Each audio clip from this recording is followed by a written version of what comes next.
آگے اللہ فرماتا ہے کہ جو لوگ دلیل واضح ہونے کے بعد بھی ہدایت نہیں لا سکتے، حالانکہ آسمانی نشانیاں ان کے پاس آ چکی ہیں، پھر بھی وہ حق ماننے کو تیار نہیں، تو ان کے لیے دردناک عذاب ہوگا۔ اس کے ساتھ ہی اللہ فرماتا ہے کہ جو لوگ توحید کے معاملے میں اللہ پر بہتان باندھتے ہیں، یعنی فرشتوں کو اللہ کی بیٹیاں اور عزیز علیہ السلام اور عیسیٰ علیہ السلام کو اللہ کا بیٹا مانتے ہیں، حقیقت میں یہ لوگ جھوٹے ہیں اور ظالم ہیں، اور ان پر اللہ کی لعنت ہے۔ آگے اللہ فرماتا ہے کہ جو لوگ حق کے راستے سے روکتے ہیں اور حق میں کمی کجی تلاش کرتے رہتے ہیں، اہل حق کی کمزوریوں پہ نظر رکھتے ہیں، یہ لوگ آخرت کے منکر ہیں اور یہ نافرمان لوگ ہیں۔ آگے اللہ فرماتا ہے کہ تم کبھی بھی اللہ کو عاجز نہیں کر سکو گے، اللہ کو کوئی عاجز نہیں کر سکتا، یہ مخلوق عاجز آ جاتی ہے۔ اللہ فرماتا ہے کہ جب تم پہ عذاب آئے گا تو زمین پہ تمہارا کوئی بھی حمایتی نہیں ہوگا، اور اس عذاب کو تم چکھو گے اور کوئی بھی تمہیں بچا نہیں سکے گا۔ آگے اللہ فرماتا ہے کہ ان لوگوں نے اپنے آپ کو خود جھوٹ میں ڈالا، یہ جھوٹ گڑتے تھے اور اس کی وجہ سے اپنی آخرت کو ضائع کر بیٹھے اور آخرت کا نقصان کر گئے۔ آگے اللہ فرماتا ہے کہ جو لوگ ایمان لائے، نیک اعمال کیے اور عاجزی کے ساتھ اپنے رب کے آگے جھکتے رہے، اور وہ جنت میں ہمیشہ رہیں گے، ان کے لیے ہمیشہ راحتیں اور آسانیاں رہیں گی۔ آگے اللہ فرماتا ہے کہ جس طرح آنکھ والا شخص اور نابینا شخص برابر نہیں ہو سکتے، یعنی بینا شخص اور نابینا شخص برابر نہیں ہو سکتے، اللہ فرماتا ہے کہ اسی طرح مومن اور کافر برابر نہیں ہو سکتے، مسلمان اور کافر برابر نہیں ہو سکتے، بلیورز اور نن بلیورز برابر نہیں ہو سکتے، ماننے والے اور نہ ماننے والے برابر نہیں ہو سکتے۔ اس کے ساتھ ہی اللہ فرماتا ہے کہ اللہ کے ساتھ شرک نہ ٹھہراؤ، جس بھی قوم نے اللہ کے ساتھ شرک کی تو اس پہ بڑا عذاب آیا۔ اور آگے قوم ہود کا ذکر کہ اس قوم کے باطل سردار بشریت اور نبوت کے جمع ہونے پہ دلیلیں مانگا کرتے تھے، اور یہی بات مکہ والے کر رہے تھے کہ یہ بشریت اور نبوت کیسے ایک آدمی پہ جمع ہو گئی، ہمارے لیے فرشتہ کوئی کیوں نہیں یہ پیغام لے کے آیا؟ تو آگے اللہ فرماتا ہے کہ جھوٹ کی اتباع کی وجہ سے گمراہ ہو گئے ہیں۔ آگے اللہ فرماتا ہے کہ تم حق کو صرف اپنی ضد اور انانیت کی وجہ سے نہیں مانتے، بلکہ حق تو تم پہ واضح ہو چکا ہے، پھر تم کیوں نہیں تسلیم کرتے؟ آگے حود علیہ السلام کا ذکر آ رہا ہے کہ انہوں نے بھی اپنی قوم سے کہا تھا کہ میں کوئی تم سے اجر اور مال طلب نہیں کر رہا، میں آخرت پر یقین اور توحید کی بات کر رہا ہوں۔ حقیقت میں ہر نبی، ہر مصلح کا یہی پیغام ہوتا ہے، اور ہر مبلغ کو بھی یہی پیغام دینا چاہیے کہ وہ مال و دولت کی تمنا نہیں کرتا، بلکہ وہ اللہ کی طرف بلاتا ہے، وہ توحید کی طرف بلاتا ہے۔ آگے اللہ فرماتا ہے کہ تم لوگ حق کو بے عقلی کے ساتھ ریجیکٹ کر رہے ہو، اور حقیقت میں تم لوگ نافرمان ہو۔ آگے اللہ فرماتا ہے کہ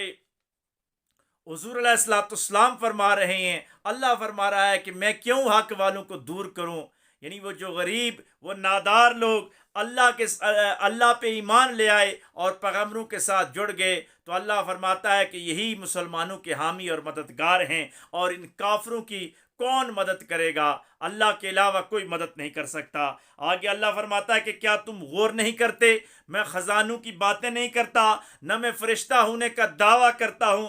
کیونکہ اللہ کے نزدیک جو معیار ہے وہ صرف اور صرف تقوی ہے، وہ خوف خدا ہے، اور میں اس خوف خدا اور تقوی کی تبلیغ کرنے کے لیے آیا ہوں۔ آگے اللہ فرماتا ہے، نوح علیہ السلام کی قوم کا ذکر آتا ہے کہ نوح علیہ السلام کی قوم بھی توحید پہ ایمان نہیں لا رہی تھی اور شرک کی گہرائیوں میں ڈوبی ہوئی تھی، اور جلدی جلدی عذاب لانے کی تمنا کر رہی تھی۔ اللہ فرماتا ہے کہ اللہ کے عذاب کا وقت مقرر ہے اور وہ آ کر ہی رہتا ہے۔ اللہ کے حکم کے بغیر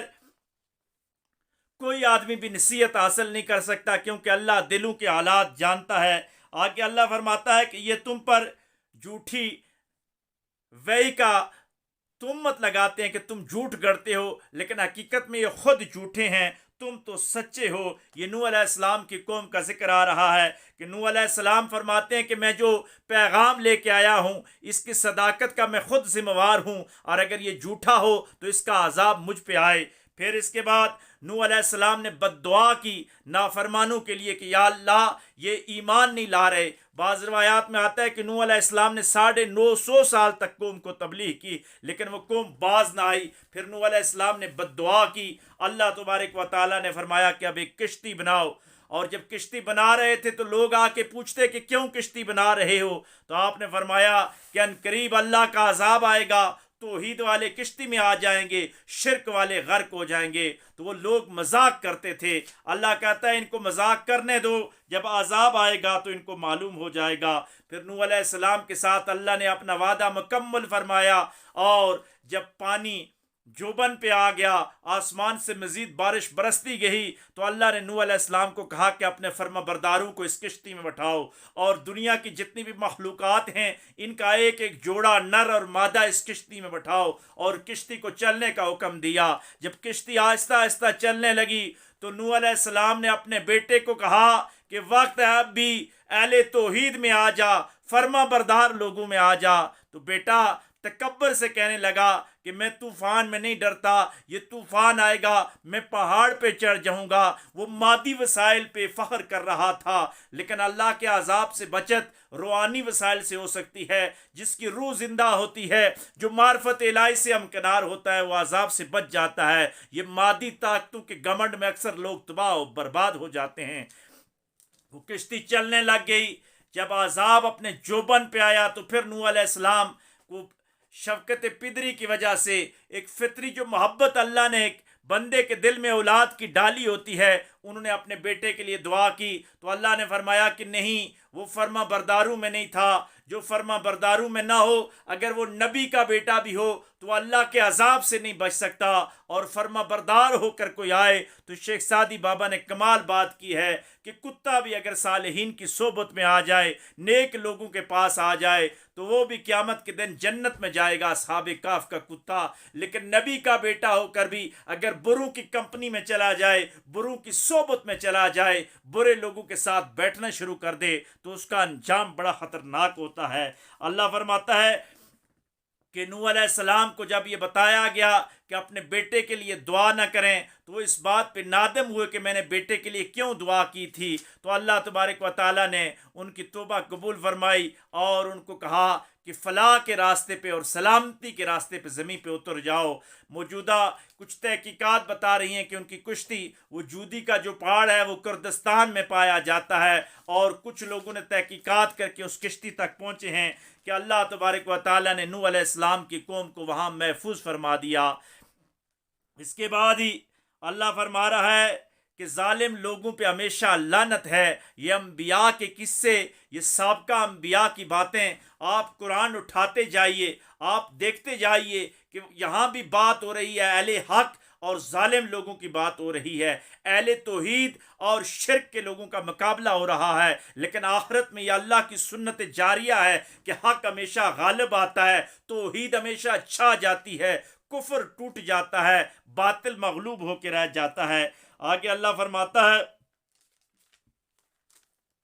کہ یہ واقعات اس لیے بتائے جا رہے ہیں کہ اے مسلمانوں، تم صبر کرو، اور مصیبتوں کا جو انجام ہوتا ہے، آزمائشوں کا جو انجام ہوتا ہے، یہ بہت اچھا ہوتا ہے۔ آپ اگر صبر کرو گے تو اللہ آپ کو ضرور کامیاب کرے گا۔ اس کے ساتھ ہی اللہ فرماتا ہے کہ ہم نے عاد کی طرف ان کے بھائی ہود علیہ السلام کو بھیجا۔ قوم عاد کی طرف ہود علیہ السلام آئے، انہوں نے بھی آ کے لوگوں کو توحید کی بات کی، شرک سے منع کیا، اور فرمایا کہ اللہ پر بہتان نہ باندھو، یہ بتوں کی پوجا چھوڑ دو، ایک اللہ کے آگے جھک جاؤ۔ انہوں نے بھی اپنے قوم سے کہا کہ میں کوئی صلہ نہیں مانگتا، میں کوئی اجرت نہیں مانگتا، میں صرف حق کی تعلیم دینے آیا ہوں۔ لیکن اس قوم نے بھی حق کی بات کو نہ مانا، تو پھر اللہ نے آسمانوں سے بارش برسائی، وہ رات کو سو رہے تھے کہ سوتے میں ہی برباد ہو گئے، اور ساتھ ہی زلزلہ بھی آیا اور اس کے اندر وہ برباد ہو کے رہ گئے۔ آگے اللہ فرماتا ہے کہ آپ کو طاقت اس لیے دی جاتی ہے کہ تاکہ تم مجرم نہ بنو، تم طاقت اور اقتدار لے کر تباہ و برباد ہو جاتے ہو۔ قوم ہود نے جٹلایا، وہ کہنے لگے کہ اے ہود، تو ہمارے باطل خداؤں کو نہ جٹلا، تو نے ہمارے بتوں کو برا بلا نہ کہا۔ تو ہود علیہ السلام نے کہا کہ ان بتوں نے تمہیں دیوانہ بنا رکھا ہے، ان کی حقیقت کوئی بھی نہیں ہے، شرک کی کوئی بنیاد نہیں ہے، اگر تم ایسا کام کرو گے تو تم پہ ضرور عذاب آئے گا۔ اور جب دعوت توحید سے انہوں نے پھیری تو پھر اللہ فرماتا ہے کہ عذاب آیا اور وہ برباد ہو کے رہ گئے۔ اس کے ساتھ ہی پھر اللہ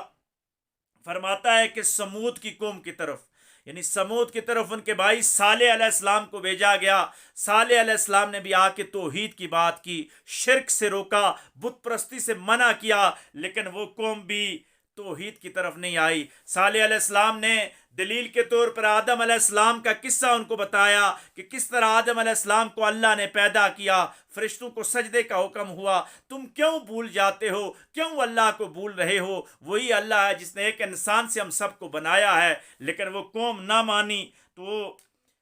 انہوں نے کہا کہ جو رجوع کرے گا اللہ کی طرف تو اللہ اس کی توبہ قبول کرے گا, لیکن وہ قوم پھر بھی نہ سمجھ سکی. اس نے کہا ہے صالح, اعلان نبوت سے پہلے تو ہماری قوم کا ہونہار بیٹا تھا, لیکن اب تو ہمارا نہیں رہا, اب تو غیر بن گیا ہے. صالح علیہ السلام نے فرمایا کہ میں اللہ پر بہتان کیسے باندھ سکتا ہوں, تم اگر پہلے مجھے اچھا انسان سمجھتے تھے, اب حق کی جب میں بات کرتا ہوں تو کیوں نہیں مانتے, حقیقت میں تم اپنا نقصان خود کر رہے ہو. پھر اللہ نے آزمائش کے طور پر صالح علیہ السلام کو وہ اونٹنی عطا کی, فرمایا یہ اونٹنی اللہ کی طرف سے نشانی ہے, اس کو کچھ بھی نہ کہنا. لیکن اس ظالم قوم نے, اس سرکش قوم نے اونٹنی کے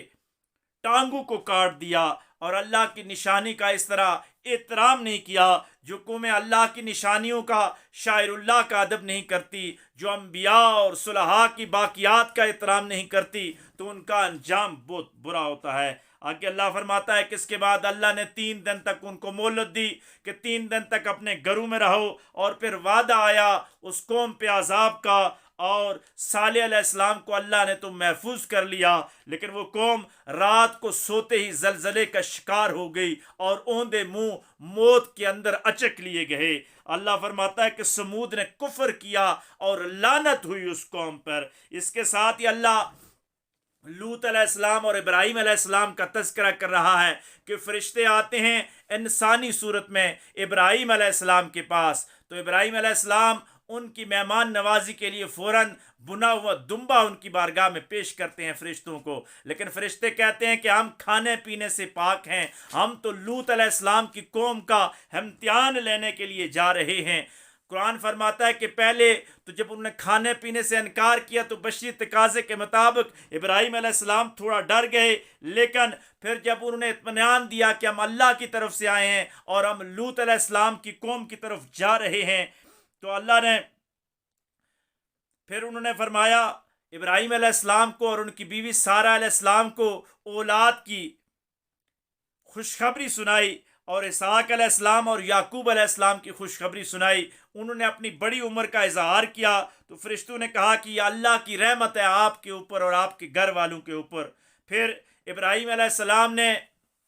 ان فرشتوں سے یہ سفارش کی کہ لوط علیہ السلام کی قوم میں تو جا رہے ہو, وہاں جو ماننے والے ہیں یعنی لوط علیہ السلام کا کیا حال ہوگا. تو فرشتوں نے کہا کہ ان کو ہم بچا لیں گے, کیونکہ جو توحید والے ہوتے ہیں, جو حق والے ہوتے ہیں, وہ ہمیشہ بچا لیے جاتے ہیں. وہ اگر ایک بھی ہو اور امر بالمعروف اور نہی عن المنکر کرتا ہو تو اللہ اس کو بچا لیتا ہے. پھر لوط علیہ السلام کی قوم جو اغلام بازی میں, جو لنڈے بازی میں چلی گئی تھی, یعنی غیر فطرتی حرکتیں کرتی تھی, عورتوں کو چھوڑ کر جوان بچوں کی طرف وہ نفسانی خواہشات رکھتے تھے اور رغبت کیا کرتے تھے. اس وجہ سے فرشتے ان کے لیے امتحان کے طور پر خوبصورت لڑکے بن کے گئے, تو وہ للچائی ہوئی نظروں سے ان کو بھی دیکھنے لگ گئے. لوط علیہ السلام کو بڑی پریشانی ہوئی. لوط علیہ السلام نے کہا کہ ظالمو, یہ اللہ کی طرف سے میرے مہمان ہیں, تم نے ان کی بھی تعظیم نہیں کی, تم اپنی عورتوں کو چھوڑ کر کیوں ایسے برے کاموں کی طرف لگ گئے ہو, کیوں غیر فطرتی کاموں کی طرف لگ گئے ہو. لیکن قوم لوط پھر برباد ہو گئی. فرشتوں نے کہا کہ اے لوط آپ خاموش ہو جائیے, ان کا انجام ہم خود کریں گے. اور پھر وہ ساری کی ساری قوم غرق ہو گئی. پتھروں کی بارش اللہ نے ان کو عطا کی اور تہ و بالا کر دیا. روایات میں آتا ہے کہ ایک ایک پتھر ایک ایک آدمی کے لیے مخصوص ہو کر اوپر سے اترتا تھا, اس کو لگتا تھا اور اس کو تیس نیس کر کے رکھ دیتا تھا. لیکن لوط علیہ السلام کو اللہ نے بچا لیا. اللہ ابراہیم علیہ السلام کی یہاں فضائل بیان کر رہا ہے کہ ابراہیم علیہ السلام بردبار, نرم دل اور مہمان نواز تھے. اس کے ساتھ ہی اللہ فرماتا ہے کہ اہل مدین کی طرف ہم نے شعیب علیہ السلام کو بھیجا. شعیب علیہ السلام بھی جا کر ان کو یہ بتاتے رہے کہ لوگوں شرک نہ کرو، شرک سے باز آ جاؤ اور ناپ تول میں کمی نہ کیا کرو۔ یہ ناپ تول میں کمی کرنا پچھلی امتوں کو بھی خسارے میں لے گیا، اور آج 21ویں صدی میں بھی اگر کوئی ناپ تول میں کمی کر رہا ہے تو وہ برباد ہونے کی طرف جا رہا ہے۔ شعیب علیہ السلام کی قوم نے کہا کہ اگر آپ ہماری برادری کے نہ ہوتے تو ہم آپ کو مار دیتے، پتھر مار مار کر، کیونکہ شعیب علیہ السلام ان کی برادری کے لوگ تھے۔ تو اس وقت شعیب علیہ السلام نے کہا کہ یہ برادری کا جو آپ مجھے صلہ دے رہے ہو کہ مجھے مارتے نہیں ہو، لیکن اس سے بہتر ہے کہ میری برادری کے اگر تمہیں اس کا احساس ہے تو تم توحید کی دعوت کو ایمان لے آؤ، تم اللہ پہ ایمان لے آؤ، بتوں کی پوجا کو چھوڑ دو۔ یہ سورۃ ہود آقا علیہ الصلوۃ والسلام کو آقا علیہ الصلوۃ والسلام نے فرمایا کہ مجھے اس نے بوڑھا کر دیا، تو آقا علیہ الصلوۃ والسلام کی قوم بھی اس وقت اسی انداز کے ساتھ چل رہی تھی کہ وہ ہم قبیلہ ہونے کی وجہ سے، آقا علیہ الصلوۃ والسلام کے قریش کے اعلیٰ خاندان ہونے کی وجہ سے آپ کو جانی طور پر تو اتنا نقصان نہیں پہنچا سک رہے تھے، لیکن ان کے نظریات کا ایک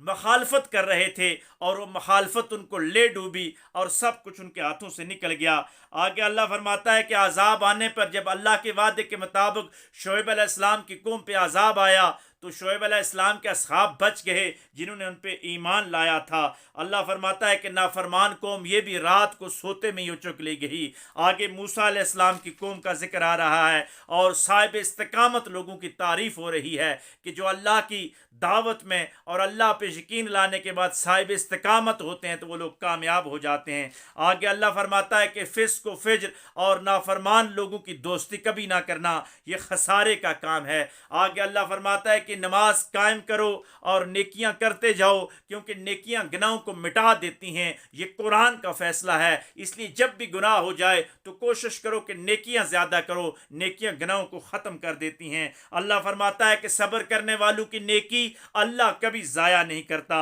اور فساد اور ظلم کرنے والوں کا انجام بہت برا ہوتا ہے، بہت بھیانک ہوتا ہے۔ اس کے ساتھ ہی اللہ فرماتا ہے کہ ظلم کی وجہ سے اللہ نے بستیوں کی بستیاں ہلاک کر دی، قوموں کی قومیں برباد ہو گئی، اس لیے ظلم کے راستے کی طرف کبھی نہ جانا۔ آگے اللہ فرماتا ہے کہ اگر میں چاہتا تو سب لوگوں کو ایک ہی عقیدے پہ رکھتا، لیکن میں نے آزمائش کے لیے سب کو چھوڑ دیا ہے کہ کون حق کی طرف آتا ہے اور کون باطل کی طرف آتا ہے۔ آگے اللہ فرماتا ہے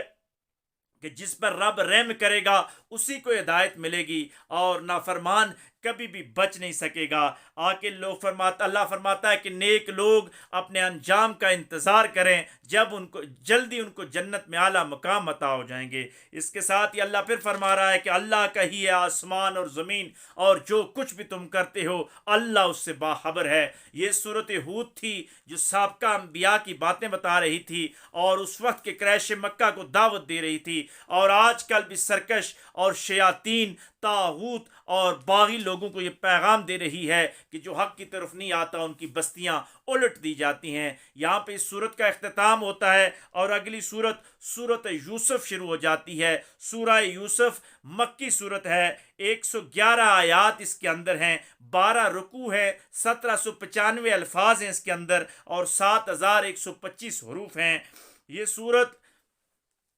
بعض مفسرین کے نزدیک مکہ میں نازل ہوئی ہجرت سے پہلے، اور بعض کے نزدیک جو ہجرت کا سفر ہے اس دوران نازل ہوئی، اور کسی جو اہل عرب تھے وہ کیونکہ یوسف علیہ السلام کے اس قصے سے اور بنی اسرائیل کے اس قصے سے واقف نہیں تھے، اور یہود جانتے تھے اہل کتاب، اس لیے یہود نے مشرکین کے کانوں میں یہ بات ڈالی کہ آپ حضور علیہ الصلوۃ والسلام سے یوسف علیہ السلام کے بارے میں پوچھئے، آل یعقوب کے بارے میں سوال کیجئے، یہ جو نبی ہونے کی باتیں کرتے ہیں معلوم ہو جائے گا کہ کیا یہ واقعہ ان کو معلوم ہے بھی کہ نہیں۔ تو یہ بات پہنچی تو کسی نے آقا علیہ الصلوۃ والسلام سے سوال کیا، اور آقا علیہ الصلوۃ والسلام کی زبان پہ اللہ نے یہ صورت جاری فرما دی وحی کی صورت میں، اور پوری کی پوری صورت نازل ہو گئی، جس سے یہود حیران رہ گئے، ان کی اپنے دانتوں میں انگلیاں ڈال کے حیران رہ گئے، ششدر رہ گئے کہ ان کے سارے پلان ٹوٹ گئے۔ اور دوسری طرف مشرکین مکہ کو بھی ایک بڑا پیغام مل گیا، کیونکہ اس صورت میں بتایا جا رہا ہے کہ اللہ نے جس کو حق کے لیے پالنا ہوتا ہے، جس کا حق کے لیے انتخاب ہو جاتا ہے، اس کو اگر کنویں میں ڈالا جائے، اس کو اگر مارنے کی کوشش کی جائے، اس کو جیل میں ڈالا جائے، لیکن اللہ نے جس سے جو کام لینا ہوتا ہے اس کو وہاں پہنچا کے چھوڑتا ہے۔ یہ عام انسانوں کے لیے بھی پیغام ہے کہ حق ہمیشہ غالب آتا ہے۔ آپ حق کے راستے پہ چلتے جائیں، آپ نفس کی پیروی نہ کریں تو آپ کامیاب ہو جائیں گے۔ حضرت ابو بکر صدیق رضی اللہ تعالیٰ عنہ نے سورہ یوسف پہ کمال تبصرہ فرمایا۔ آپ نے فرمایا کہ نفس کی غلامی کرنے والی وہ جو عزیز مصر کی بیوی تھی وہ رندہ درگاہ ہو جاتی ہے، اور نفس کی غلامی کو چھوڑنے والے یوسف اگر قید میں بھی ہوتے ہیں تو اللہ تبارک و تعالیٰ ان کو سلطنت اور بادشاہت عطا کر دیتا ہے۔ یہ صورت شروع ہوتی ہے الف لام را سے،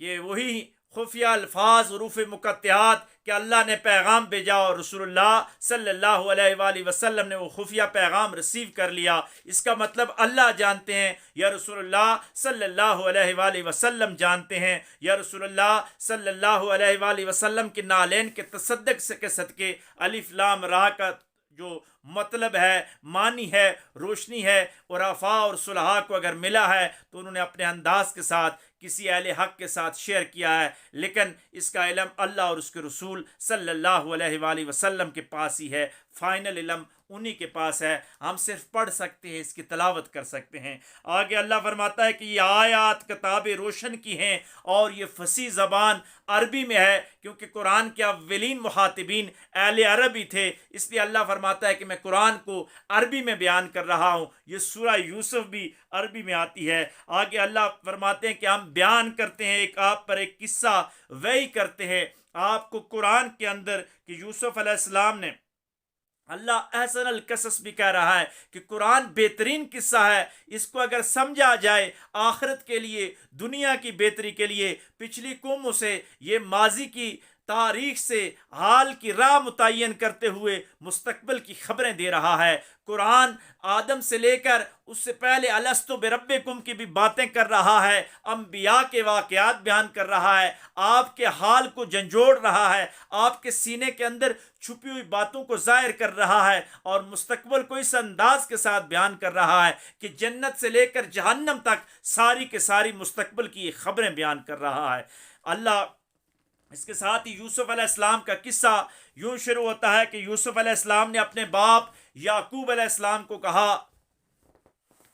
یعقوب علیہ السلام بیٹے تھے اسحاق علیہ السلام کے، اور اسحاق علیہ السلام بیٹے تھے ابراہیم علیہ السلام کے، یعنی یعقوب علیہ السلام پوتے تھے ابراہیم علیہ السلام کے۔ تو یعقوب علیہ السلام کو یوسف علیہ السلام اپنے خواب ذکر کرتے ہیں کہ بابا جان میں نے خواب دیکھا ہے کہ 11 ستارے، سورج اور چاند مجھے سجدہ کر رہے ہیں۔ تو یعقوب علیہ السلام نے کہا کہ بیٹا یہ خواب کسی کو نہ بتانا ورنہ تیرے بھائی حسد میں مبتلا ہو جائیں گے۔ میرے آقا علیہ الصلوۃ والسلام کی حدیث کا مفہوم ہے کہ آقا علیہ الصلوۃ والسلام نے فرمایا کہ اچھا خواب کسی عقل مند بندے کو بتانا چاہیے، یا جو آپ کے ساتھ مخلص ہو اس کو بتانا چاہیے، ہر کسی کو ساتھ خواب شیئر نہیں کرنا چاہیے۔ اور اگر برا خواب آئے تو بائیں طرف رخ کر کے 3 دفعہ اعوذ باللہ من الشیطان الرجیم پڑھ کر پھونک دینا چاہیے۔ تو یہاں سے چلتے ہیں پھر یوسف علیہ السلام کے قصے پہ کہ یوسف علیہ السلام کے جو بھائی تھے انہوں نے آپس میں مشورہ کیا، 12 بھائیوں نے، کہ یعقوب علیہ السلام، بنیامین علیہ السلام اور یوسف علیہ السلام یہ 2 بھائی تھے کہ ان کی طرف زیادہ التفات ہے، زیادہ محبت ہے، یہ اللہ کی طرف سے ہوتی ہے کہ کس کی محبت کس کے دل میں ڈال دی جاتی ہے۔ کہ جس طرح آقا علیہ الصلوۃ والسلام فرماتے ہیں کہ اے اللہ میں ازواج مطہرات میں سب کے حقوق جسمانی طور پر، مادی طور پہ پورا کرتا ہوں، لیکن میرا دل جو ہے وہ عائشہ کی طرف زیادہ ہے۔ تو کسی کے ساتھ دل کی ایک محبت رکھ دی جاتی ہے تو وہی پیغمبرانہ اٹریکشن تھی، کیونکہ یعقوب علیہ السلام دیکھ رہے تھے وہ نبوت کے وصف یوسف علیہ السلام میں، تو وہ زیادہ محبت تھی۔ باقی بھائی حسد میں مبتلا ہو جاتے ہیں، اور قرآن کا یہ قصہ ہے، اس قصے میں بڑی حکمتیں ہیں کہ وہ بھائی جا کے کہتے ہیں کہ اپنے آپ یوسف علیہ السلام کو ہمارے ساتھ بھیجیں، ہم جنگل میں ان کو میوے کھلائیں گے، انجوائے کروائیں گے۔ وہ ان کو کہتے ہیں کہ مجھے شک ہے، خطرہ ہے کہ کوئی نقصان نہ پہنچے، تو وہ بیک زبان ہو کے کہتے ہیں کہ ہم کوئی نقصان نہیں پہنچائیں گے، لیکن وہاں جاتے ساتھ ہی وہ یہ پلان کرتے ہیں کہ ان کو ہم قتل کر ڈالتے ہیں۔ ان میں سے ایک بھائی نے کہا کہ ان کو قتل نہ کریں بلکہ ان کو زندہ کنویں میں رکھ دیا جائے تاکہ کوئی ان کو لے جائے، مارنا اچھا اقدام نہیں ہے۔ انہوں نے یوسف علیہ السلام کو ایک کنویں میں ڈالا اور قمیض ان کے اٹھا کے لے آئے، اس پہ بکرے یا دمبے کا خون لگایا اور واپس آ کے یعقوب علیہ السلام کے پاس آ کے بڑی صفائیاں دینے لگے، غم کا انداز اپنانے لگے کہ ہم سے یہ ہو گیا، بیڑیا لے گیا۔ غرضے کے وہاں پہ کچھ لوگ جا رہے تھے، انہوں نے دیکھا کنویں سے پانی نکالنا چاہا، ان کے پانی پلانے والے نے دیکھا اندر ایک خوبصورت بچہ ہے، انہوں نے اس بچے کو اٹھایا، دیکھا کہ بڑا ہی پیارا بچہ ہے، وہ لے کر جلدی چلے گئے اور مصر کے بادشاہ کو جا کے تحفے کے طور پہ پیش کیا یا بیچ دیا۔ یوں اللہ تبارک و تعالی جس کو نبی بنانا چاہتا ہے، جس کو سلطنت دینا چاہتا ہے، اس کو اگر کنویں میں بھی پھینک دیا جائے تو اللہ بادشاہ کے گھر میں اس کو پروان چڑھاتا ہے۔ جس طرح موسیٰ علیہ السلام کو اللہ تبارک و تعالیٰ نے فرعون کے گھر میں ہی پناہ دی تھی، وہ باقی لوگوں کے بچے تو مار رہا تھا لیکن اس کو پتہ نہیں تھا کہ جو بچہ میری بادشاہت کا خاتمہ کرے گا وہ میرے گھر میں پل رہا ہے۔ اسی طرح یوسف علیہ السلام کو اللہ تعالیٰ نے عزیز مصر کے دربار میں پہنچا دیا۔ وہ خوبصورت بچہ دیکھ کے عزیز مصر کی بیوی اور انہوں نے ان کو اپنا لیا۔ وہاں جب یوسف علیہ السلام جوان ہوتے ہیں، شباب آتا ہے، تو یوسف علیہ السلام کا جو حسن ہے وہ اتنا کمال حسن ہے کہ ان کو دیکھ کر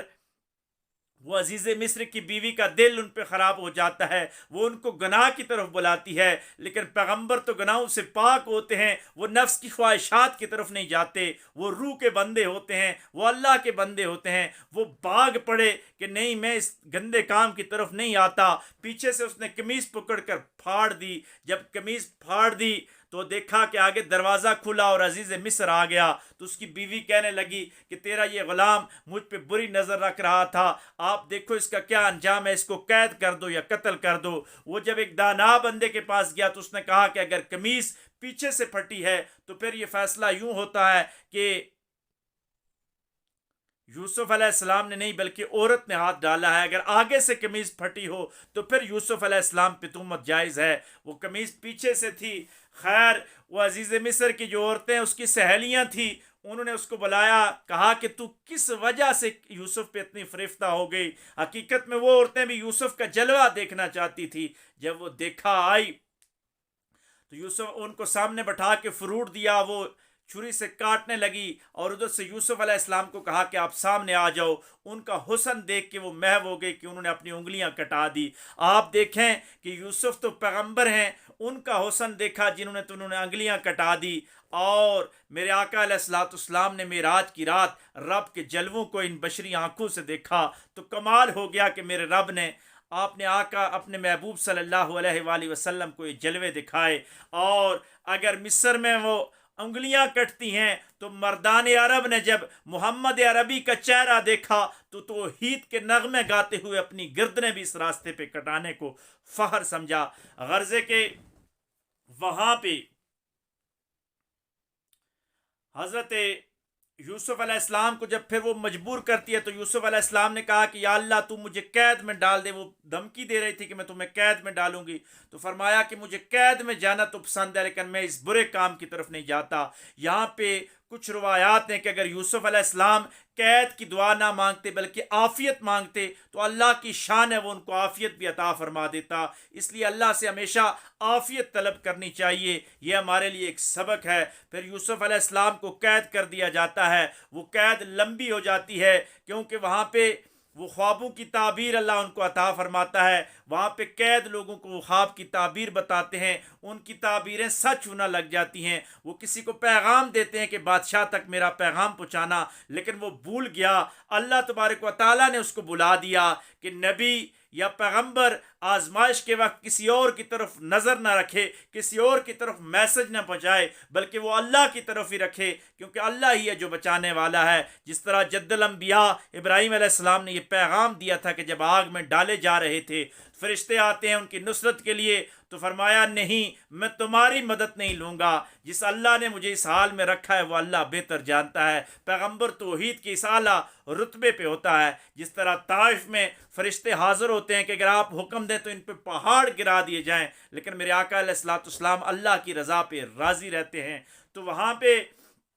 یوسف علیہ السلام نے وہ پیغام بھیجا تو ان کی طویل قید پھر بڑھ گئی۔ غرضے کے قید سے جب نکلتے ہیں پھر عزیز مصر کے پاس جاتے ہیں، پھر آگے اگلے واقعات جو ہے وہ انشاءاللہ اگلے پاروے میں 13ویں پاروے میں بیان ہوں گے۔ کل انشاءاللہ اس کا باقی حصہ آپ کے ساتھ بیان کریں گے۔ آج کی اس ساری گفتگو میں اگر مجھ سے کوئی غلطی کمی کوتاہی رہ گئی ہو تو اللہ سے معافی مانگتے ہیں کہ اللہ میں معاف فرمائے۔ خیر کے جو کلمات ہوئے اللہ ان کو اپنی بارگاہ میں منظور و مقبول فرمائے، اور اس خیر کے پیغام کو آگے پھیلائیے، جتنا بھی ہو سکے دوستوں، رشتہ داروں، چاہنے والوں کے ساتھ شیئر کیجئے، قرآن کے اس پیغام کو سمجھیے، آگے پھیلائیے اور اس میں مزید غوطہ زن ہو جائیے۔ اس پروگرام کے حوالے سے اگر کسی کا کوئی سوال ہو میرے پرسنل نمبر پہ کومنٹس میں جا کے، جی میل میں جا کے مجھ سے رابطہ کیا جا سکتا ہے۔ اللہ ہم سب کا حامی و ناصر ہو۔ وآخر دعوانا ان الحمد للہ رب العالمین۔